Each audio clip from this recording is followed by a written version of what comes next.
उज्जैन में संपन्न हुई। 9 महीने तक चली इस यात्रा द्वारा योग क्रांति से व्यक्ति निर्माण व राष्ट्र निर्माण की संपूर्ण क्रांति का शंखनाद पूरे राष्ट्र में गुंजायमान हुआ। इस यात्रा के दौरान राष्ट्र नायक युग पुरोधा स्वामी रामदेव जी महाराज ने प्रातःकालीन योग शिविरों तथा जनसभाओं के माध्यम से 10 करोड़ से अधिक लोगों तक प्रत्यक्ष रूप से योग तथा स्वाभिमान का संदेश दिया। आस्था तथा अन्य इलेक्ट्रॉनिक प्रिंट मीडिया के साथ साथ लाखों कार्यकर्ताओं एवं समर्थकों ने श्रद्धेय योग ऋषि स्वामी रामदेव जी महाराज का रोग, नशा एवं भ्रष्टाचार मुक्त राष्ट्र निर्माण का संकल्प व संदेश करोड़ों राष्ट्रवासियों तक पहुंचाया। भारत स्वाभिमान यात्रा के द्वितीय चरण के अंतर्गत निशुल्क योग विज्ञान एवं राष्ट्र निर्माण शिविरों का आयोजन 20 सितंबर 2011 से शौर्य, पराक्रम एवं स्वाधीनता की नगरी झांसी से हो रहा है। इस बार की यात्रा में योग क्रांति के साथ साथ आर्थिक आजादी के लिए पूरे राष्ट्र में जागरण का कार्य चलेगा। द्वितीय चरण की भारत स्वाभिमान यात्रा के दौरान उत्तर प्रदेश में आयोजित आगामी 2 दिवसीय कार्यक्रम 20 से 21 सितंबर झांसी, 22 से 23 सितंबर महोबा, 24 से 25 सितंबर हमीरपुर, 26 से 27 सितंबर रमाबाई नगर, 28 से 29 सितंबर उन्नाव, 30 सितंबर से 1 अक्टूबर हरदोई। इससे आगे के कार्यक्रमों की सूचना शीघ्र ही प्रसारित की जाएगी। द्वितीय चरण की भारत स्वाभिमान यात्रा के दौरान आयोजित निशुल्क योग विज्ञान एवं राष्ट्र निर्माण शिविरों में हम आपको आमंत्रित करते हैं। शिविर के आयोजन में सहयोग करने हेतु तथा अधिक जानकारी के लिए पतंजलि योग समितियों, भारत स्वाभिमान के स्थानीय कार्यालयों अथवा हरिद्वार स्थित भारत स्वाभिमान के मुख्यालय में संपर्क करें। भारत स्वाभिमान केंद्रीय कार्यालय, राजीव वन, पतंजलि योगपीठ, महर्षि दयानंद ग्राम, दिल्ली हरिद्वार राष्ट्रीय राजमार्ग, Haridwar 246405 Uttarakhand. Phone number 01334 240 008, 244107, 246737। Fax 01334 244 805, 240 664। Email divyayoga.daria@gmail.com और rakeshpypt@gmail.com। Visit us at www.bharatswabhimantrust.org। हमारे वैयक्तिक जीवन के सामने और हमारे राष्ट्रीय जीवन में बहुत सी चुनौतियां हैं।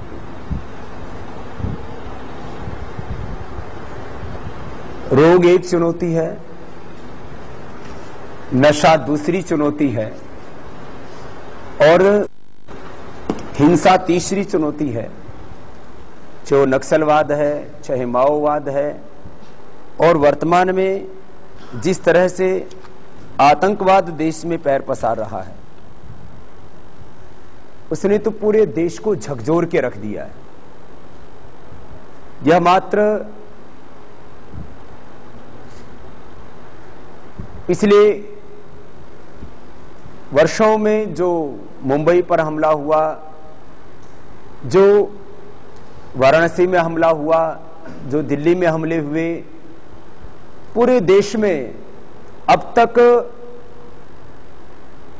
आतंकवादियों के द्वारा जम्मू कश्मीर से लेकर के और पूरे हिंदुस्तान में 1 लाख से ज्यादा लोग आतंकवादी घटनाओं में मारे जाते हैं। एक व्यक्ति की भी जान की बहुत बड़ी कीमत होती है और उसको वो महसूस कर सकता है जिसको चोट लगी है, जिसने अपनों को खोया है। माना कि जब आदमी का सब कुछ बर्बाद हो जाता है तब उसको सहारा भी चाहिए। इसलिए जो सरकारों की ओर से सहायता राशियां दी जाती हैं, जो उन टूटे हुए परिवारों को सहारा दिया जाता है, हम चाहते हैं कि वो सब कुछ एक तरफ है और वो ऐसे संकट के समय सहयोग करना ही चाहिए राष्ट्र को, वो उसकी जिम्मेदारी। लेकिन हम 5 लाख की सहयोग राशि दे दें, 10 लाख की दे दें, 25 लाख की दे दें, एक जान की कीमत पैसों में नहीं चुकाई जा सकती। और मैंने कहा, किसी ने अपनी मां को, किसी ने अपनी बहन को, किसी ने अपनी बेटी को, किसी ने अपने पति को, किसी ने अपने बेटे को खोया है, वो जानता है कि इसका दर्द क्या होता है। और बात यह नहीं कि 1 लाख लोग इन आतंकवादी घटनाओं के शिकार हो जाते हैं। बात यह है कि यह सिलसिला यहां रुक नहीं रहा है और यह बहुत गंभीर चिंता का विषय है कि आज देश में कभी भी, कहीं पर भी, किसी पर भी कोई आतंकवादी हमला हो सकता है। सब लोग तो रेड लाइट की गाड़ी में नहीं चल सकते, सब लोगों के आगे पीछे तो 10-20 कमांडो नहीं हो सकते। क्या इस देश के अंदर कुछ खास लोग ही सुरक्षित रहेंगे और पूरा हिंदुस्तान मरने के लिए छोड़ दिया जाएगा?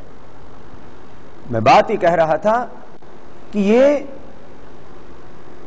अभी तक दिल्ली में जो कल हमला हुआ, इसमें 11 लोगों की दर्दनाक मौत, करीब 100 के करीब लोगों का घायल होना, यह मात्र एक घटना नहीं है, यह इस देश के लिए बहुत बड़ी चुनौती है।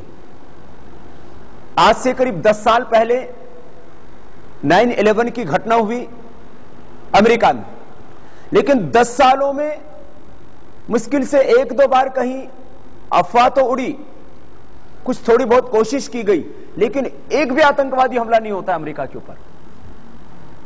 पिछले 10 वर्षों में अमेरिका के ऊपर एक भी आतंकवादी हमला नहीं होता है और भारत में परिस्थितियां ऐसी हैं कि हर दिन सैकड़ों हमले हो सकते हैं, इतनी लूप होल्स हैं। तो ये अपने देश के लिए, हर भारतवासी के लिए बहुत बड़ी चिंता का विषय है, ये बहुत बड़ी चुनौती है और ये राष्ट्रीय संकट का विषय है।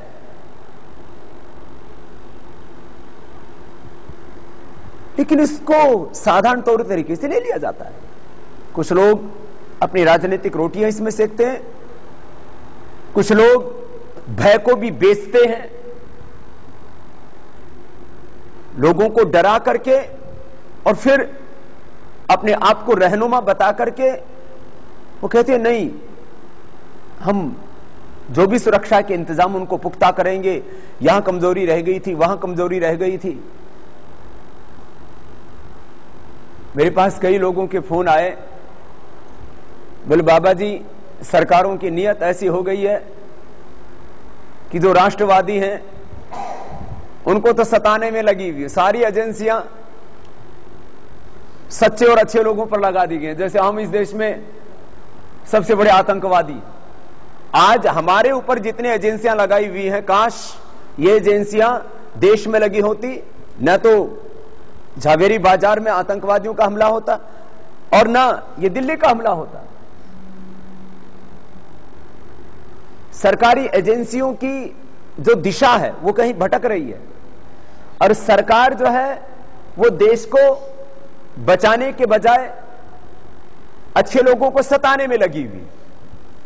मैं कह रहा था, एक तरफ रोगों में मैंने 2009 का WHO का डेटा मंगवाया, उसमें पाया ऑफिशियली, देखो 2 तरह से किसी भी देश की अर्थव्यवस्था में खर्चा और लेन देन होती है। भारत में ऑफिशियली प्रति व्यक्ति $132 खर्च होता है स्वास्थ्य सेवाओं के नाम पर। साल भर में 7,18,740 करोड़ डॉलर का खर्चा है। माने ये WHO के अनुसार, वर्ल्ड हेल्थ ऑर्गेनाइजेशन, विश्व स्वास्थ्य संगठन के अनुसार करीब 725 लाख करोड़ रुपए ऑफिशियली खर्च होता है। यदि हम इसमें अनअकाउंटेड मनी भी जोड़ दें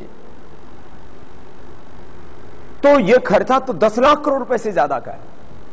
10 लाख करोड़ रुपए से ज्यादा हमारे देश में मात्र दवाओं के ऊपर खर्च हो रहा है।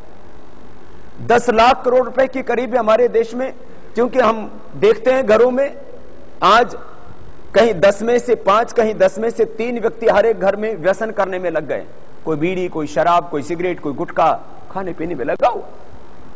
करीब 20 लाख करोड़ रुपए तो इसी में बर्बाद हो। विदेशी कंपनियां वो देश का साबुन, shampoo, toothpaste, cream powder, Coca Cola, Pepsi आदि बेच करके वो करीब लूट करके ले जाते हैं। ऐसे ही करीब 5 से 10 लाख करोड़ रुपए के बीच में ये राशि बैठती है। तो आज हम योग का अभियान चला करके इन 3 चीजों से तो देश को बचा सकते हैं, रोगों से बचा सकते हैं, नशा से बचा सकते हैं, विदेशी कंपनियों की लूट से देश को बचा सकते हैं। ये जो आर्थिक गुलामी की तरफ देश जा रहा है और देश दरिद्र होता जा रहा है, ये भी कोई कम चुनौती का विषय नहीं। हमारे सामने बहुत बड़े लक्ष्य हैं।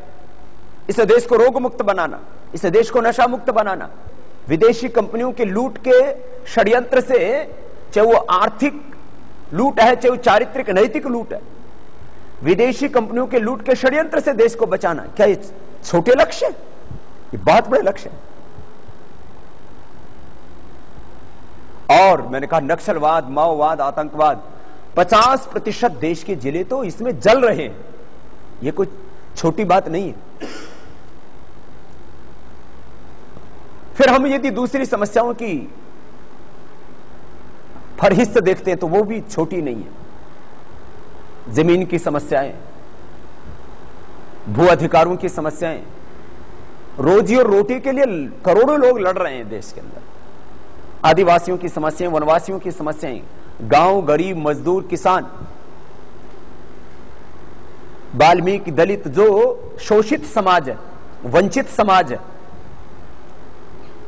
जो आर्थिक विषमताओं, सामाजिक विषमताओं का शिकार है। देश में 99% लोग आज देश में शोषण के शिकार है। और ये विषमताएं इतनी ज्यादा हैं, माना कि समाज के कुछ वर्ग जो है उनमें ये शोषण का अनुपात कम हो सकता है, लेकिन वहां पर भी है। और जैसे जैसे हम देखते हैं हमारे समाज की रचना को, तो उसमें जैसे जैसे हम गांव की तरफ जाते हैं, जैसे जैसे जो है जो भूमिहीन लोग हैं, साधनहीन लोग हैं, जिनके पास स्थायी नौकरियां नहीं है, जब उनको देखते हैं तो मैंने कहा 90 से 99% लोग लाचारी, बेबसी, अपमान की जिंदगी जी रहे हैं। जल प्रबंधन की समस्या हो, कचरा प्रबंधन की समस्या हो, रेलवे आदि जो बड़ी हमारी सेवाएं हो उनकी प्रबंधन की समस्या हो। हर पिछले महीने, 1 महीने के अंदर 3 रेलवे हादसे हो जाते हैं हमारे यहां पर। रेलवे से लाखों करोड़ रुपए का सरकार को लाभ हो सकता है, उसमें घाटा होता है और लोग बेमौत मरते हैं।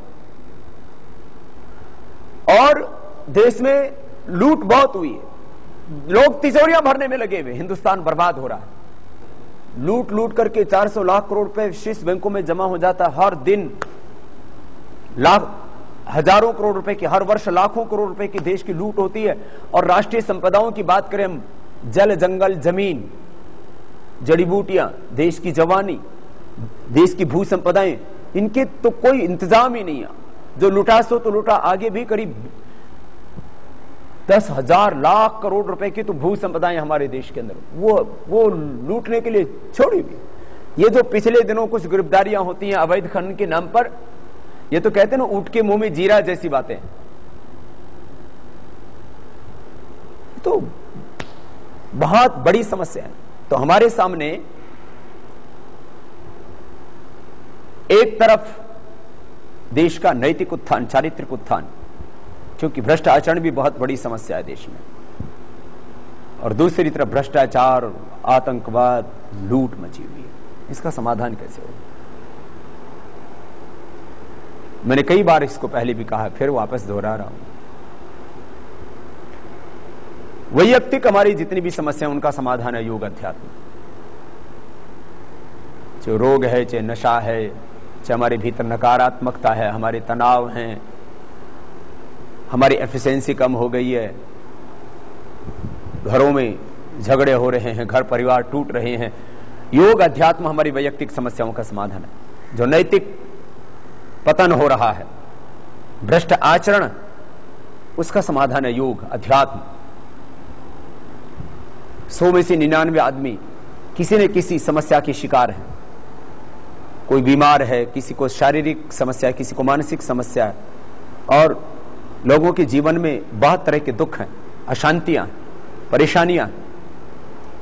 तो सुख, स्वास्थ्य, शांति, संतुष्टि का जो एक मात्र निर्विकल्प जो मार्ग है,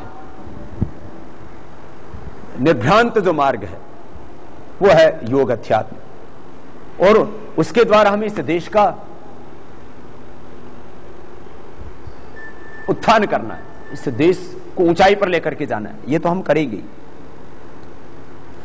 दूसरी तरफ जो है हमारे सामने जो राष्ट्रीय समस्याएं हैं, इसके बारे में भी संजीदगी से सोचना पड़ेगा। ये तो मैंने आंतरिक सुरक्षा की बात की, नक्सलवाद, माओवाद, आतंकवाद। यदि हम वैश्विक परिप्रेक्ष्य में देखें तो हमारे सामने वैश्विक समस्याएं भी कम नहीं है। सीमाओं की सुरक्षा की देखें तो अरुणाचल से लेकर के और इधर राजस्थान बॉर्डर तक चीन ने पूरी सीमाओं को घेरा हुआ है और 4 लाइन रास्ता बना दिया है सेना की आवाजाही के लिए। जो अरुणाचल से लेकर के कैलाश मानसरोवर से लेकर के और इधर पाकिस्तान तक जो चीन ने 4 लाइन सड़क बनाई है, उस पर चलने वाले वाहन आपको कई घंटों में, दिन भर में कोई 2-4 दिखाई देंगे। सेना के अलावा कोई वाहन ही नहीं जाता है। वो बनाई किसके लिए गई? ये सोचने की बात है।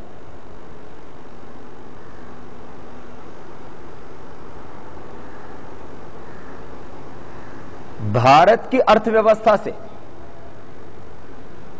चीन की अर्थव्यवस्था करीब 4 से 5 गुना बड़ी है। ऑफिशियली 4 गुना से भी ज्यादा बड़ी अर्थव्यवस्था हो चुकी है उसकी, चीन की। भारत से उसका निर्यात 15 गुना ज्यादा है, export. Economic power world power होती है। मैं इसलिए इन बातों को कह रहा हूं कि क्या हमारे पास में ऐसा कोई समाधान है, ऐसा कोई रास्ता है कि जिससे कि भारत जो है वो पूरे विश्व में सबसे बड़ी शक्ति के रूप में स्थापित हो जाए। ये कुछ लोगों को तो जरूर सोचना पड़ेगा। पहली बात तो यह है कि इस देश में 99% लोग तो अपने बारे में सोचने के लिए विवश है और देश के बारे में सोचने के लिए उनके पास वक्त ही नहीं है। 99% लोगों को तो अपनी ही समस्याओं में उलझा के रख दिया गया है और देश के बारे में सोचेंगे कहां से? अपनी रोजी के बारे में सोचें, रोटी के बारे में सोचें, अपनी बहू बेटी के बारे में सोचें कि अपने बच्चों के बारे में सोचें। 99% लोग अपने करियर के बारे में सोच रहे हैं, अपनी रोजी रोटी के बारे में सोच रहे हैं, अपनी बेटा बेटी के बारे में सोच रहे हैं, अपनी दवाई के बारे में सोच रहे हैं, अपनी पढ़ाई के बारे में सोच रहे हैं कि हमारी दवाई कैसे आएगी, बीमार हो जाएंगे तो हमारी पढ़ाई कैसे होगी बच्चों की। हम खेती कर रहे हैं, हमारी फसल की कीमत क्या मिलेगी हमको, हमारे बच्चे पढ़ लिख करके जो है अपना करियर कैसे बनाएंगे। 99% लोगों को तो ऐसे डिजाइन कर दिया गया देश की व्यवस्थाओं को, वो अपने बारे में सोच सोच करके परेशान होते रहते हैं। फिर कुछ अपनी व्यक्तिगत समस्याएं भी होती हैं अज्ञान के कारण से। हमेशा इस बात को कहता हूं, सुबह उठ करके अपना स्टेशन ठीक जगह लगा लो। हम दिन भर क्या सोचते हैं, हम दिन भर क्या करते हैं, हम दिन भर कैसे जीते हैं, जहां से हमारा चैनल लगा होता है, अपना स्टेशन ठीक जगह लगा लो सुबह सुबह उठ कर। इसलिए मैं कहता हूं सुबह उठ करके गुरु का ध्यान करो, भगवान का ध्यान करो, माता पिता का ध्यान करो, मातृभूमि का ध्यान करो, अपने पूर्व ऋषिमुनियों का ध्यान करो। जब हम गुरु को अपनी आंखों के सामने रखते हैं, भगवान को अपनी आंखों के सामने रखते हैं और उनका ध्यान करके अपने ही भीतर उनका दर्शन करते हैं, उनमें खुद का दर्शन करते हैं, ये एकत्व का दर्शन, तो फिर अपने भीतर एक चेतना का बहुत ऊंचा स्तर निर्मित हो जाता है और उससे हम नीचे नहीं गिरते हैं, नहीं तो नीचे गिरने की संभावना है। तो जो भी देश के बारे में सोचते हैं, जिंदगी में कुछ बड़ा सोचते हैं,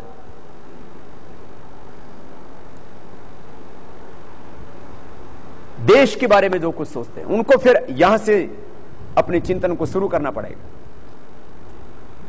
तो फिर वो जीवन को बड़े उद्देश्य के लिए जी सकते हैं। तो आप सभी सेवाव्रती भाई बहन और देश के वो लोग जो इन तमाम विपरीत परिस्थितियों में भी कुछ बड़ा सोच करके देश के लिए कुछ बड़ा करने के लिए लगे हुए हैं, उससे ही देश बचेगा। मैं आपको दो तीन बातें कह रहा हूं, और मैं आपको नहीं कह रहा हूं, पूरे देश के लोगों को इन संवेदनाओं से जुड़ने के लिए और देश के बारे में चिंतन करने के लिए, देश के बारे में मंथन करने के लिए, अपने वर्तमान ही के बारे में नहीं भविष्य के बारे में सोचने के लिए झकझोर रहा कि आज नहीं सोचा तो कल हमारा बहुत खतरनाक होगा, इसलिए सोचना तो पड़ेगा। आप किसी भी राजनेता से पूछेंगे कि क्या काला धन आ सकता है, भ्रष्टाचार मिट सकता है, क्या इस देश में न्यायपूर्ण व्यवस्थाओं की स्थापना हो सकती है?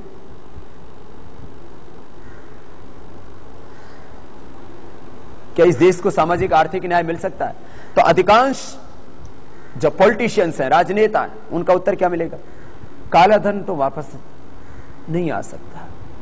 हम प्रयास करेंगे, उसमें बहुत कानूनन दिक्कतें हैं, ये हमारे अधीन नहीं है, ये तो दूसरे देशों में पैसा जमा है, वहां सबके अलग अलग कानून है, उनकी बैंकों के अलग अलग पॉलिसीज हैं, वहां की गवर्नमेंट के अलग अलग वहां पर लॉ बने हुए हैं, सिक्रेसी के, गोपनीयता के उन लोगों ने कानून बना रखे हैं।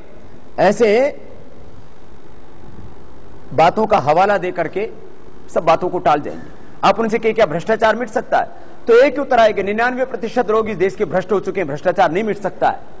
ये हमारी समस्या नहीं है, ये देश की समस्या है। देश के लोग बेईमान हो गए, देश के लोगों को बेईमान बना दिया जाता है, बता दिया जाता है।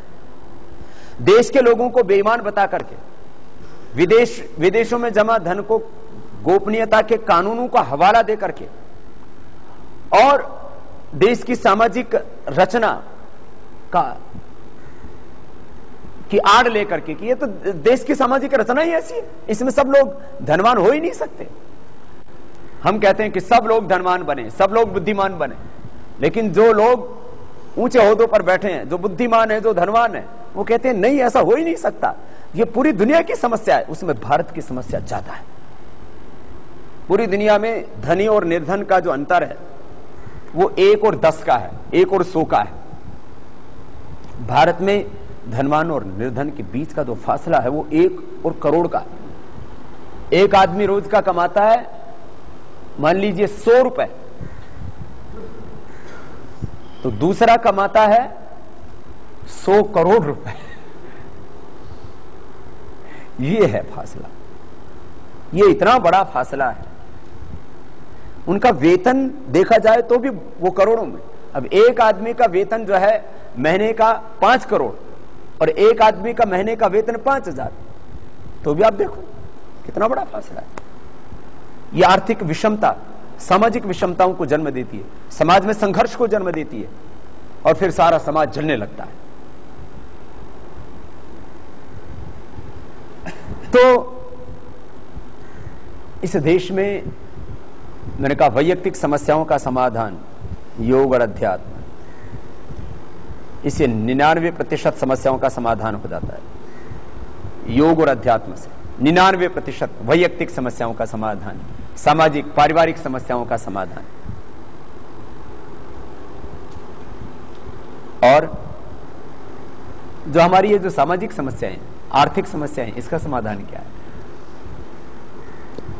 इसका समाधान तो है, और उसमें नक्सलवाद, माओवाद, आतंकवाद का, भ्रष्टाचार का, काला धन का समाधान है। गांव, गरीब, मजदूर, किसान, दलित, वाल्मीकि, आदिवासी, वनवासी की समस्याओं का समाधान है। समान शिक्षा, समान चिकित्सा, सब कुछ देश को उपलब्ध हो जाए। आधा भारत बाढ़ में, सूखा में जो ग्रस्त, उसका समाधान हो जाए। समाधान तो गंदगी का भी हो जाए, बेरोजगारी का, गरीबी का, जनसंख्या का हो जाए। लेकिन एक समाधान से देश बच सकता है, लेकिन उससे 99% एक समाधान से 99% समस्याओं का समाधान हो सकता है, लेकिन उसमें एक दिक्कत है, उससे 99% हमारी जिंदगी में राजनीतिक हस्तक्षेप खत्म हो जाता है। यह बड़ी समस्या है। देश के लिए तो बड़ी बात है, अच्छी बात है, एक समाधान से 99% समस्याओं का समाधान, लेकिन एग्रीकल्चर में, सर्विसेज में, इंडस्ट्री में 99% राजनीतिक हस्तक्षेप खत्म हो जाता है उस समाधान से। तो जो राजनेता हैं और शासन व्यवस्था है, वो ये नहीं चाहती कि हमारा हस्तक्षेप खत्म हो जाए। अरे तुम जो है, ये एक समाधान कैसा कि देश के अंदर सिंगल टैक्सेशन सिस्टम कर दो, सारे देश को समझा देना है कि हमें जिस दिन हमने ये सिंगल टैक्सेशन सिस्टम कर दिया, पूरी दुनिया का पैसा भारत के पास आ जाएगा। मैं तो कहता हूं दो बातों के में तो पूरे देश को पैनिक करने की जरूरत है। पूरा देश सोचने लगे ये तो बहुत बहुत बड़ी बात है कि यदि आज हमने अपना करीब 400 लाख करोड़ रुपए जो विदेशों में जमा उसको वापस नहीं लेके आए तो कल को मिलने वाला ही नहीं है। ये अमेरिका, ये ब्रिटेन, ये यूरोप दिवालिया होने वाला है। ये कोई सपना नहीं दिखा रहे, ये हमारी झूठी कल्पना नहीं है, ये तर्क तथ्य प्रमाणों पर आधारित बात है। और दूसरी बात यह है, जिस देश ने ये सिंगल टैक्सेशन सिस्टम लागू कर दिया, यदि इस नीति को हमसे पहले यदि चीन लागू कर देता है तो सारी दुनिया का पैसा वहां आ जाएगा। जो पहले करेगा वो बाजी मार लेगा। ये ऐसी बात, ये एक ऐसी अपॉर्चुनिटी है कि जिस देश ने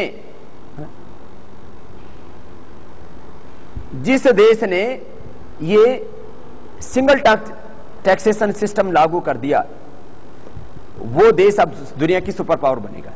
यदि भारत ने कर दिया तो भारत बन जाएगा, यदि चीन ने कर दिया तो चीन बन जाएगा। अभी दो ही देशों में बड़ी संभावना है, क्योंकि यूके, यूएसए और तमाम यूरोपियन कंट्रीज काफी उसमें विकसित हो चुके हैं। अब जापान में पैसा लगाने के लिए जगह ही नहीं। पैसा कहां लगता है? इंफ्रास्ट्रक्चर में। पैसा कहां लगता है? रोड्स में। पैसा कहां लगता है? इंडस्ट्री में। पैसा कहां लगता है? स्कूल, कॉलेज, यूनिवर्सिटी में। कहीं पर भी विकास की गुंजाइश किसमें होती है? विकास के मूलभूत 9 आधार हैं: रोटी, कपड़ा, मकान, शिक्षा, स्वास्थ्य, सुरक्षा, बिजली, पानी, सड़क। जहां पर बिजली पूरी सप्लाई हो रही है, जहां पर सड़क पूरी बन चुकी है, जहां पर सुरक्षा के लिए पूरी जो है आर्मी और सारी व्यवस्थाएं हो चुकी हैं, जहां परमाणु बम पूरे बने हुए हैं, जहां पर हॉस्पिटल पूरे हैं, जहां पर स्कूल पूरे हैं, कॉलेज पूरे हैं, यूनिवर्सिटी पूरी है, जहां पर एग्रीकल्चर में गुंजाइश है ही नहीं, इंडस्ट्री में गुंजाइश है ही नहीं, जहां पर सर्विसेज में पहले से ही इतने डॉक्टर, इंजीनियर, साइंटिस्ट हैं। तो अब दो ही देश हैं जहां पर ये आगे का संभावित विकास है, एक भारत, दूसरा चीन। अब जो देश पहले कर लेगा वो बाजी मार लेगा। जिस देश ने पहले टैक्सेशन सिस्टम, सिंगल टैक्सेशन लागू कर दिया, वो देश दुनिया का सबसे धनवान देश बन जाएगा। अब ये भारत में एक पूरे देश में एक वातावरण बनाने की जरूरत है। तो फिर क्या होगा? जिस दिन भारत में सिंगल टैक्सेशन सिस्टम लागू हो गया, पूरी दुनिया से तो पैसा आएगा। जो आज अमेरिका में निवेश हो रखा है, जो यूरोप में निवेश हो रखा है, जो पूरी दुनिया में और जगह निवेश हो रखा है। देखो, अफ्रीकन कंट्रीज में निवेश की संभावनाएं नहीं, वहां डेवलपमेंट तो नहीं है, लेकिन वहां असुरक्षा है। निवेश वहीं होता है जहां पर उद्योगों को सुरक्षा मिलती है। भारत में आज तक जितनी भी इंडस्ट्री आई है, एक भी इंडस्ट्री को कहीं असुरक्षा नहीं हुई। ये ठीक है कि हमारे सामने नक्सलवाद, माओवाद, दूसरी समस्याएं हैं, इसका समाधान करना हमें अभी, लेकिन कंपैरेटिवली, तुलनात्मक दृष्टि से देखा जाए तो तुलनात्मक दृष्टि से आज भी भारत एक निवेश के लिए सुरक्षित देश है। 5 से 10 वर्षों में 500 से लेकर के 1000 लाख करोड़ रुपए की अर्थव्यवस्था बनने की जो है हमारे यहां पर खड़ी, 500 से लेकर के 1000 लाख करोड़ रुपए की अर्थव्यवस्था खड़ी होने की संभावना है। इतना बड़ा देश। अब इससे क्या हो जाएगा? जिस दिन सिंगल टैक्सेशन सिस्टम कर दो, सारी टैक्स की चोरी बंद हो जाएगी, अवैध खनन बंद हो जाएगी, सारी रिश्वतखोरी बंद हो जाएगी, सारा 2 नंबर से काम होता है।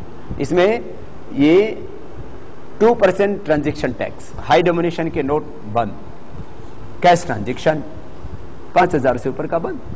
बस इतना बड़ा कॉन्सेप्ट है ये। इससे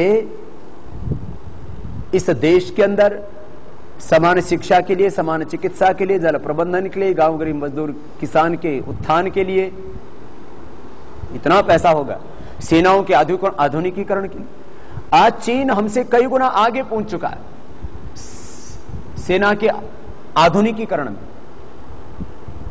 और दुनिया के मुल्कों को देखा जाए, अमेरिका और चीन आदि को, तो हमसे कई गुना ज्यादा उनके पास में परमाणु बम आदि है। हमारे पास हमारी अर्थव्यवस्था मजबूत होगी तो हम अपनी सुरक्षा व्यवस्था को भी और ज्यादा पुख्ता कर सकते हैं।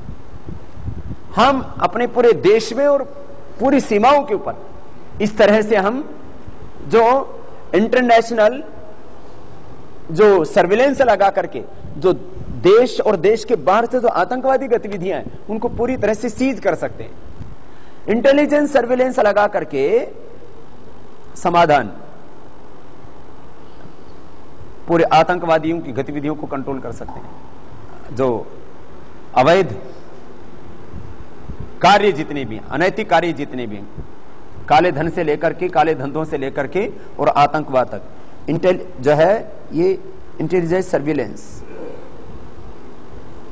ये इतना बड़ा सब्जेक्ट है। ये फिर आजकल तो दुनिया बदल चुकी है, ज्यादा लोगों की जरूरत नहीं है, आपको टेक्नोलॉजी की जरूरत है। आज हम टेक्नोलॉजी के बल पर अपने देश को आतंकवाद से बचा सकते हैं, तमाम चीजों से बचा सकते हैं। मैं इसलिए इस बात को कह रहा हूं, ये बड़ा प्रश्न है आज हमारे सामने, बड़ी चुनौती है हमारे सामने। और देश को, मैंने कहा, खाली एक चीज की जरूरत है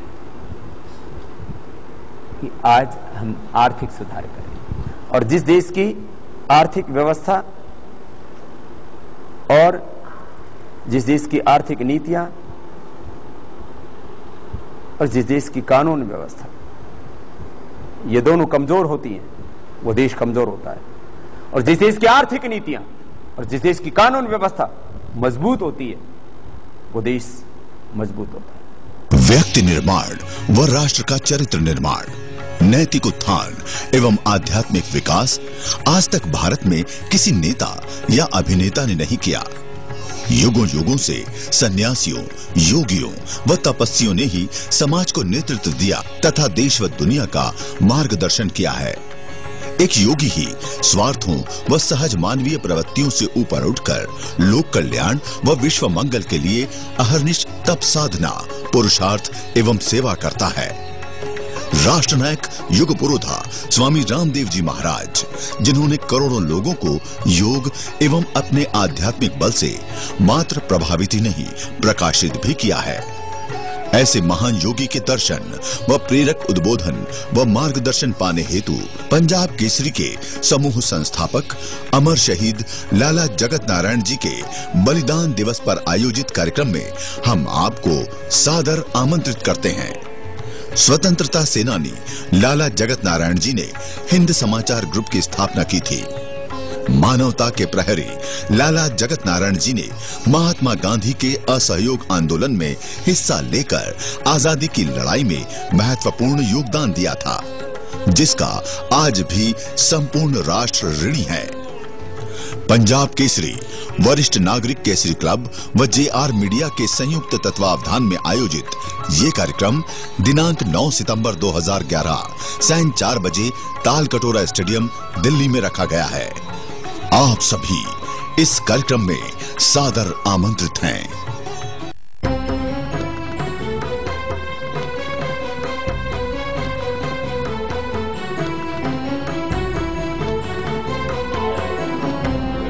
आस्था जीवन का आधार। पतंजलि आयुर्वेद आपके लिए लाया है सबसे सस्ते व सबसे अच्छे स्वदेशी उत्पाद, शक्तिदायक आयुर्वर्धक पेय, जड़ी बूटियों से बनी आयुर्वेदिक चाय, त्वचा की सुरक्षा व सौंदर्य के लिए प्राकृतिक प्रसाधन, दांतों के लिए हर्बल टूथपेस्ट और दंत मंजन, बल एवं बुद्धि के पोषण हेतु खाद्य, नित्य प्रयोग के लिए आज ही घर लाएं, स्वदेशी अपनाएं, भारत को शक्तिशाली बनाएं। MDH की दुनिया में आपका स्वागत है। वाह क्या खुशबू है और स्वाद भी है। डिलीशियस। बादशाह तुसी ते मसाले दे शहंशाह आपकी मेहरबानी से। MDH, the real spice of India। आ गया है पल, छा गया है पल। मेरी और मेरे परिवार की सेहत का राज परम प्योर घी। शाही पनीर हो या जलजीरा मसाला, कसूरी मेथी या देगी मिर्च, असली मसाले सच सच। MDH। मिसेस शर्मा, काफी नहीं,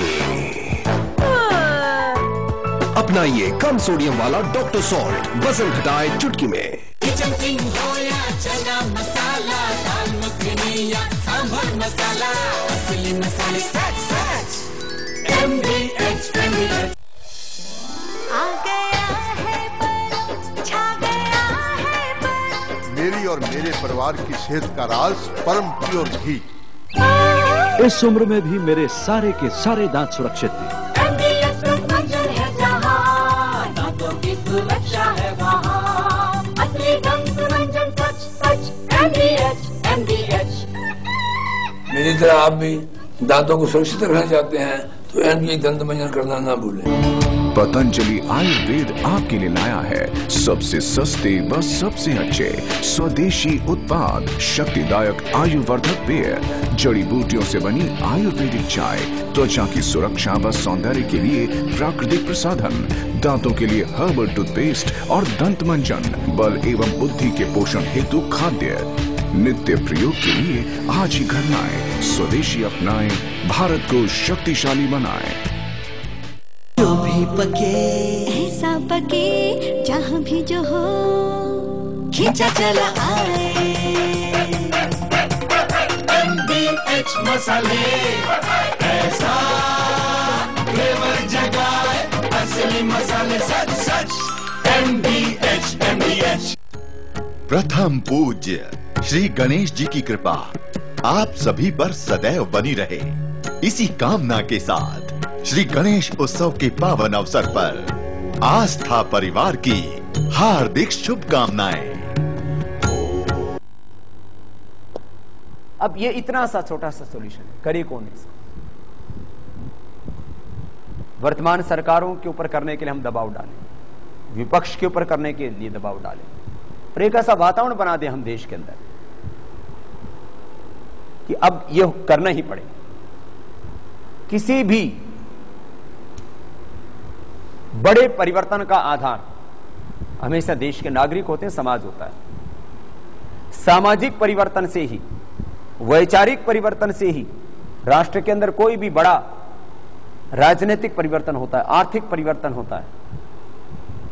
कानून कैसे बनते हैं? जो देश के लोगों की भीतर आवाज उठती।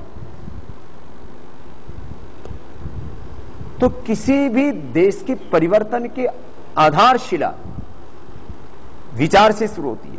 वैचारिक परिवर्तन, वैचारिक परिवर्तन से, सामाजिक परिवर्तन से एक बड़े परिवर्तन की आगाज देश में होती है। तो आपसे इसलिए इस बात को कह रहा हूं कि हमें आज बहुत चिंतन करने की आवश्यकता है। यदि आज हमारे देश में कानून व्यवस्था ठीक होती, आज हमारे देश की इंटेलिजेंस अच्छा होता, हमारी इंटेलिजेंस सर्विसेज अच्छी होती, हमारे देश में इंटेलिजेंस सर्विलेंस ठीक से होता, इंटेलिजेंस सर्विलेंस, इंटेलिजेंस सर्विसेज ये ठीक होती, तो बार बार आतंकवादी हमले नहीं। अमेरिका में 10 सालों में एक आतंकवादी हमला नहीं होता। हमारे यहां पर मैंने कहा कभी भी कहीं पर भी किसी पर भी हमला हो सकता है। अब हम यहां बैठे हुए, सामने से हाईवे जा रहा है, कोई भी एम्बेसडर लाकर के गाड़ी घुसा सकता है, विस्फोट कर सकता है, कौन किसको पकड़ लेगा?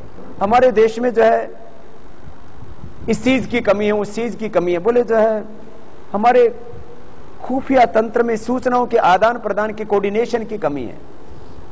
अरे कमी है ईमानदारी की, कमी है देशभक्ति की, कमी है साहस की, कमी है शौर्य और पराक्रम की। अमेरिका के ऊपर कोई करके दिखाए ना।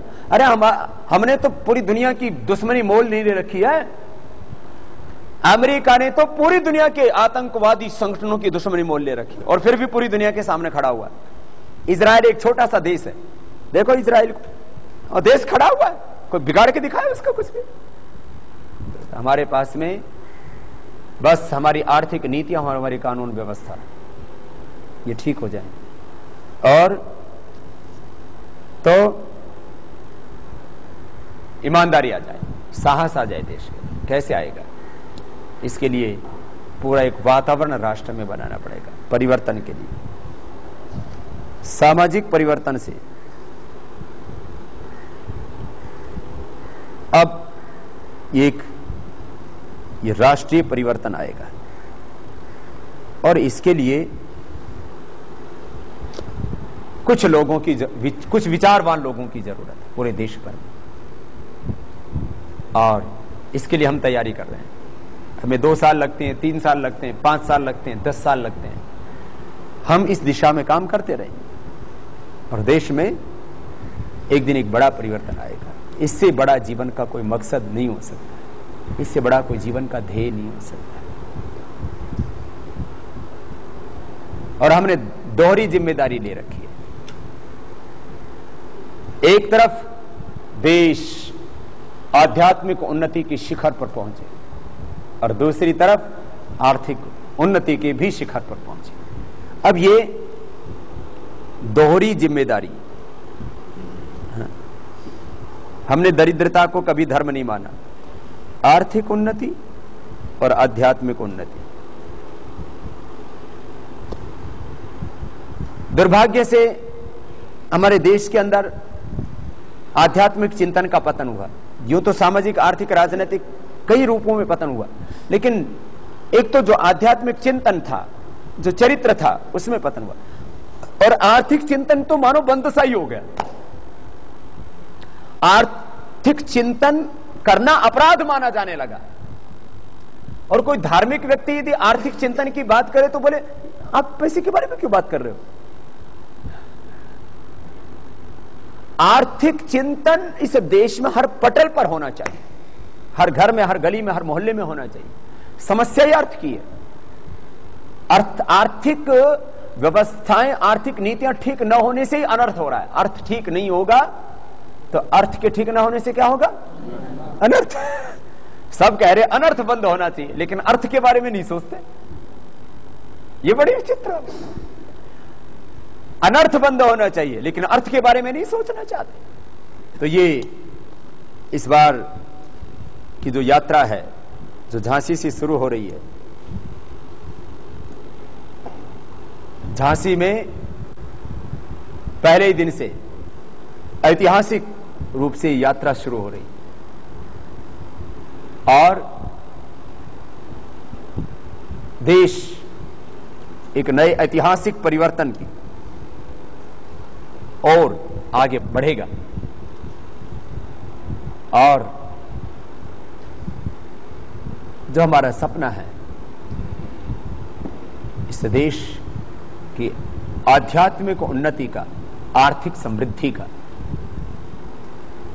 भारत विश्व की महाशक्ति बने, ये सपना पूरा हो जाएगा। लेकिन इसके लिए कुछ लोगों को अपना जीवन लगाना पड़ेगा, जवानी लगानी पड़ेगी। इनका इससे बड़ा जीवन का और उद्देश्य क्या हो सकता है? हम 2-4 लोगों की खुशियों के लिए जीवन को जीते रहते हैं, उसमें हमारा जीवन बीत जाता है। कोई अपनी खुशी के लिए जीता है, कोई अपने शरीर को सुख पहुंचाने के लिए, कोई अपनी इंद्रियों को सुख पहुंचाने के लिए। ये सुख ही तो है जो हम चारों तरफ जो संसार का ये जितना भी व्यवहार है, ये कोई आंखों को सुख पहुंचाने के लिए, कोई सुंदर सुंदर संगीत से कानों को लुभाने के लिए, कोई रसना को, कोई वासना को तृप्त करने के लिए। लेकिन कोई तृप्त नहीं हुआ। कोई अपने लिए जी रहा है, कोई अपनों के लिए जी रहा है, तो कोई 2-4 व्यक्तियों को खुशियां देने के लिए जी रहा है। और मैंने कहा 99% लोगों को तो दूसरों के बारे में, देश के बारे में सोचने के लिए फुर्सत ही नहीं है। वो अपनी रोजमर्रा की समस्याओं से इस तरह से घिरे हुए हैं। रोजी रोटी के बारे में सोचने के लिए, अपने लिए, अपनों के लिए सोच पाए वही बहुत। देश के लिए और दुनिया के बारे में सोच पाए, ऐसे कितने लोग होते हैं? अंगुलियों पर गिनने लोग, योग्य लोग। अब 1% लोग, और उनमें से भी 1% लोग, अब 121 करोड़ का 1% कितना हो गया? 1,21,00,000। 1% लोग ऐसे हैं जो सोच सकते हैं देश के बारे में। अब इसमें से भी फिर जो है 99% वो कम कर दो, बोला हाँ कुछ अच्छा होगा तो हम भी खड़े हो जाएंगे, तो 1,21,000। इतने लोग भी यदि ठीक से, मैंने कहा 1% लोग ऐसे हैं जो सोच सकते हैं देश के बारे में, और उनमें से भी यदि 1% कितना हो गया? 0.01%। बस इतने लोग चाहिए। तो क्या इतने लोग देश में अच्छा सोचने वाले नहीं हैं? ये दुनिया में जो तबाही मची हुई है, जो चारों तरफ जो बुराइयां फैल रही हैं, जो विषमताएं हैं, उसका कारण भी तो ये इतने प्रतिशत लोग ही हैं। ये तो 0.01% लोग भी नहीं है जिन्होंने पूरी दुनिया को नर्क बना के रखा हुआ है। तो वो नर्क बना सकते हैं कुछ चंद लोग, तो क्या हम देश को स्वर्ग नहीं बना सकते? तो हमें सोचना होगा, आज चिंतन मंथन मनन करना होगा, तो हम देश को बचा पाएंगे, देह को भी बचा पाएंगे।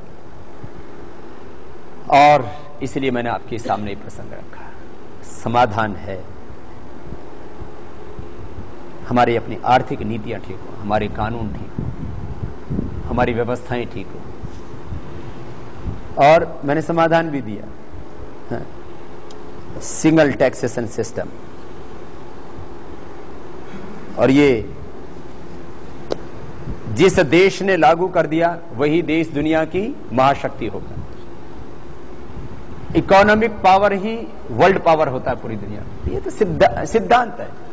और आध्यात्मिक महाशक्ति तो हम है, स्पिरिचुअल पावर तो आज भी हम है। इतने पतन के बाद भी हमें वर्ल्ड स्पिरिचुअल पावर बनाना है भारत को, एंड वर्ल्ड इकोनॉमिक पावर बनाना है भारत को। और इसके लिए बहुत मजबूती से, बहुत गंभीरता से, बहुत बड़े दिल से, बहुत बड़ी सोच से काम करने की जरूरत। पहले लोग कहते थे, पहले डॉक्टर लोग बोलते थे कि बिना दवा के कोई ठीक नहीं हो सकता। हमने 99% बीमारियों को बिना दवा के ठीक कर दिया, बिना दवा बिना ऑपरेशन के ही लोगों को ठीक कर दिया। अब लोग कहते हैं ये तो काला धन तो वापस नहीं आ सकता, भ्रष्टाचार तो नहीं मिट सकता। मैंने कहा भाई ये जो है सिंगल टैक्सेशन सिस्टम कर दो, बड़े नोट बंद कर दो, बस ये सारी समस्याओं का समाधान हो जाएगा। न काला धन रहेगा, न भ्रष्टाचार रहेगा। और जो विदेशों से काला धन है उसको तो राष्ट्रीय संपत्ति घोषित करके हम ला ही सकते हैं। आज अमेरिका ने कर दिया है। अमेरिका ने कह दिया, पहले तो एक बैंक को कहा था, अब बाकी सब बैंकों को भी कह दिया। पहले तो यूबीएस को कहा था, अब बाकी जितने भी बैंक हैं अमेरिका के अंदर, स्विट्जरलैंड सहित और दूसरे भी टैक्स हेवंस के, क्योंकि वहां भी टैक्सेशन बहुत है। वहां टैक्सेशन है करीब 50% अमेरिका के अंदर। तो जहां टैक्सेशन ज्यादा होते हैं लोग चोरी करते हैं, और वहां स्टेट टैक्स तो वो है करीब 50%। स्टेट टैक्सेशन तो हो गए जो सेल टैक्स, इनकम एक्साइज आदि, और एक स्टेट टैक्स होता है कि आदमी के मरने के बाद उसकी संपत्ति का उत्तराधिकारी कौन होगा। तो मरने के बाद 50% जो संपत्ति उसकी गवर्नमेंट अधिकारी हो जाती है, तो लोग उसको इधर उधर कर देते हैं सब। तो इसलिए अब अमेरिका ने कहा कि जो हमारे देश के नागरिकों को हिसाब नहीं देगा, उस बैंक को हम यहां सील करेंगे, उसके ऊपर केस करेंगे, उनको जेल में डालेंगे। तो जितने भी वहां बैंक्स खोले हुए हैं सब घबराए हुए, वो सब हिसाब दे रहे हैं। बोले जो भी हमारे लोग नागरिकों के बैंकों का हिसाब, जहां उनका पैसा जमा उसका हिसाब किताब नहीं देगा, उसको जेल में डालेंगे। भारत के अंदर भी सैकड़ों स्विट्जरलैंड की कंपनियां और टैक्स हेवन कंट्रीज की कंपनियां यहां, उनके भी यहां बैंक्स हैं। उन सबको यदि सील कर दिया जाए और सबको नोटिस दे दिया जाए कि तुमने हमारे देश के जो बेईमान लोग हैं उनका हिसाब किताब नहीं दिया, जो गद्दार लोग हैं, उनका हिसाब किताब नहीं दिया तो तुम्हारे बैंक्स को बंद कर दिया जाएगा और तुम्हें जेल में डाल दिया जाएगा और तुम्हारी कंपनियों को भी सील कर दिया जाएगा। अपने आप ही लेके आ जाएंगे हिसाब किताब। ये तो कोई इच्छा शक्ति तो होनी चाहिए ना, करे कौन इस काम को, ले कौन उनसे, जमा ही नहीं का, लाए कौन, इन्हीं का। ये समस्या हो रही। अब इस देश में एक बड़े परिवर्तन की जरूरत है, यह है बात। अब इस बड़े परिवर्तन के लिए देश में एक बहुत बड़े परिवर्तन के लिए एक बड़ा वातावरण तैयार हो चुका है। जो हमारी सामाजिक, आर्थिक, राजनीतिक समस्याएं हैं उनका भी समाधान आएगा।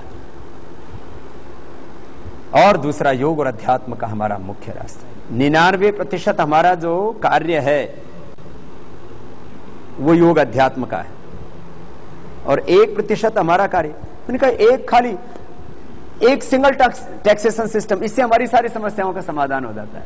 1% हमारा कार्य जो है उससे सारा ये सामाजिक और सारा आर्थिक, ये सारा परिवर्तन आ जाता है।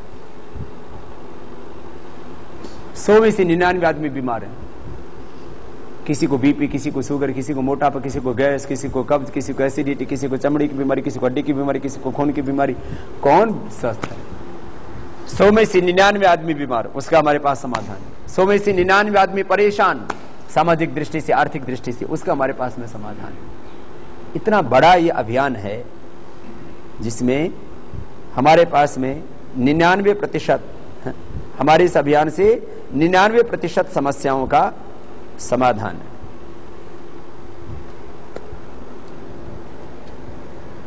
गलत खान पान, गलत विचार, गलत आहार, गलत विचार, नकारात्मक वातावरण, नकारात्मक चिंतन, फिर वंशानुगत रोग, और समाधान योग करेंगे, आहार अच्छा होगा, विचार अच्छा होगा, वातावरण अच्छा होगा। योग करेंगे तो जेनेटिक डिसऑर्डर्स भी पूरा परिवर्तन आ जाता है, दूर हो जाते हैं सब विकार। और मैंने कहा अब देश इस दिशा में सोचने लग गया। ये तो पहले तो कोई सोचता ही नहीं था, ये भी हो सकता है। अब एलोपैथी में तो हर एक रोग का अलग डॉक्टर, अलग दवा। आदमी ऐसे, मैंने कहा ऐसे जाल बिछाए हुए हैं, ऐसे जंजाल, ऐसे भंवर जाल, ऐसे भ्रम जाल, ऐसे माया जाल, आदमी से बाहर ही नहीं निकल पाता। आदमी सोचता भाई इसके अलावा कोई रास्ता ही नहीं। और ऐसे भटकाव के समय हमको रास्ता दिखाना है, तो खुद निर्भ्रांत होना है, पूरी स्पष्टता के साथ हमें आगे बढ़ना है। हम आगे बढ़ेंगे और हमारी आंखों के सामने ही एक सुंदर भारत बनेगा। हमें एक क्षण के लिए भी नकारात्मक नहीं सोचना है। जब भी कोई बड़ा कार्य होता है तो श्री अरविंद ने एक छोटा सा लेख लिखा था, पथ का विधान। पथ का ये विधान ही है, उसमें कांटे होंगे, उसमें झंझट होंगे, उसमें चुनौती आएंगी, उसमें संघर्ष आएंगे, उसमें सामने मौत भी दिखाई देगी, उसमें निंदाएं होंगी, उसमें अपमान होगा, उसमें तिरस्कार होगा। और हमने इस कांटों की राह को, अपमान की राह को सुना है। बात यह है कि अब वक्त तो आ गया है परिवर्तन का। परिवर्तन अवश्यंभावी है, लेकिन इसमें हौसला रखना पड़ता है। शास्त्र में इसीलिए तो कहा, कुछ लोग बड़े कार्य को इसलिए नहीं शुरू करते कि उसमें संकट बहुत होते हैं। प्रारब्ध न खलु विघ्न भय नहीं चाहिए, प्रारब्ध विघ्न विहिता ब्रह्मंत मध्या। कुछ लोग शुरू तो कर देते, बीच में रुक जाते, बोले भाई बड़ा झंझट वाला काम है, छोड़ो। विघ्न पुनः पुनः प्रतिहन्यमाना प्रारब्ध चोत्तम जाना न परित्यजंत। निंदन्तु नीति निपुणा यदि वास्तवन्तु लक्ष्मी समाविशतु गच्छतु वा यथेष्टम अद्यैव मणमस्तु युगान्तरे वा न्यायात् पथ प्रविचलन्ति पदम न धीरा। ये सोच हमें आगे बढ़ाती है। वीर धरा की जाग जरा चित्कार कहां से आती है, इस देश के आन पे मिटने को भारत माता से बुलाती। जागने का वक्त आ गया, खून है स्वदेश के लिए, आन है स्वदेश के लिए। आबरू का ये सवाल है, जान है स्वदेश के लिए। मैंने कहा बड़े उद्देश्य के लिए जीवन को जी। मुझसे बहुत लोग कहते बाबा आप इतनी चुनौतियों और संकटों झंझटों के बीच में क्यों अपने आप को डाले हुए हो? मैंने कहा इससे बड़ा मुझे जीवन का कोई मकसद नजर नहीं आता। हम इस काम में लगेंगे और 121 करोड़ लोगों को हम खुशियां देंगे, क्या ये छोटी बात है? अरे अपने लिए और अपनों की खुशी के लिए हम जब पूरी जीवन को न्यौछावर करने के लिए तैयार हो जाते हैं। एक बेटी अपनी जिंदगी की सारी खुशियां न्यौछावर कर देती है अपने पति के लिए, अपने एक मर्द की खुशी के लिए एक औरत अपनी जिंदगी की सारी खुशियां न्यौछावर कर देती है। और एक मर्द, एक पुरुष, एक स्त्री, एक औरत की खुशी के लिए अपनी पूरी जिंदगी को जब न्यौछावर कर सकता है, हम अपनी खुशियां जब एक दूसरे इंसान के लिए न्यौछावर कर सकते हैं, हम जीते कहां हैं?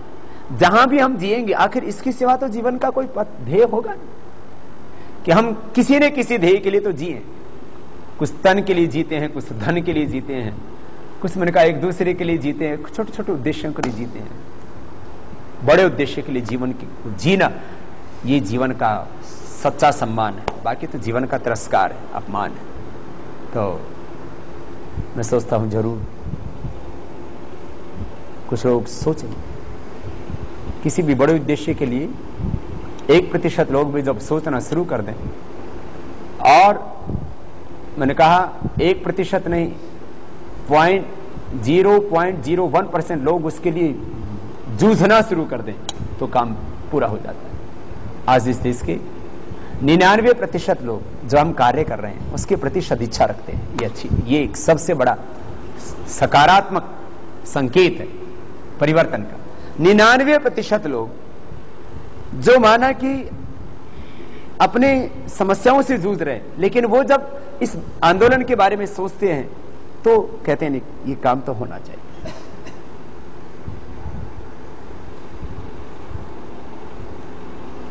देखो बहुत से लोग तो सकारात्मक सोचते रहते हैं,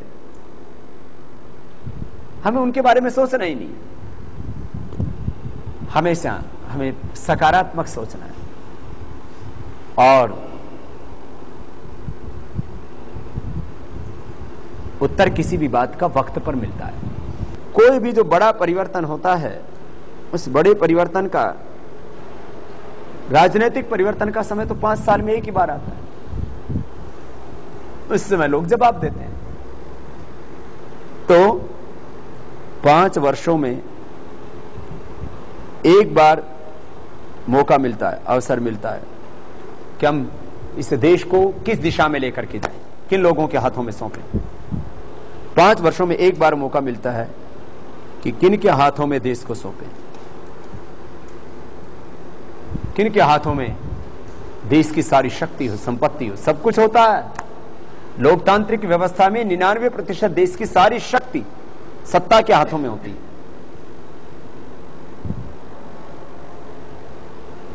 और हमें ऐसा वातावरण बनाना है जिससे कि जब एक बार परिवर्तन के लिए अवसर मिलता है लोगों को, उस समय लोग घरों से बाहर निकलें इस परिवर्तन के लिए।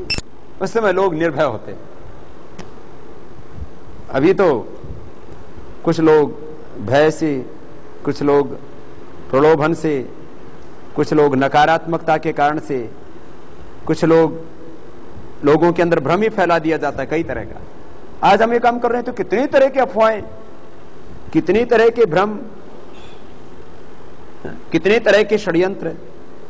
कुछ लोग षड्यंत्रों में उलझ जाते हैं, उलझा दिए जाते हैं। कुछ लोग अफवाहों में बहक जाते हैं, कुछ लोग प्रलोभन से, कुछ लोग नकारात्मकता से बड़े परिवर्तन के लिए साहस नहीं कर पाते। लेकिन जब एक बार बड़ा अवसर मिलता है तब बहुत तरह की समस्याएं होती हैं। उस समय भी बहुत चुनौतियां होती हैं, लेकिन उस समय बड़े परिवर्तन के लिए समाज हमेशा खड़ा हो जाता है। तो आज मैंने इसलिए इस बात को कहा कि मात्र ये दिल्ली का आतंकवादी हमला एक समस्या नहीं, हमारे राष्ट्र के सामने बहुत समस्याएं हैं और उनका समाधान करना है भारत स्वाभिमान के इस पावन अनुष्ठान से। व्यक्ति निर्माण व राष्ट्र का चरित्र निर्माण नैतिक उत्थान एवं आध्यात्मिक विकास आज तक भारत में किसी नेता या अभिनेता ने नहीं किया।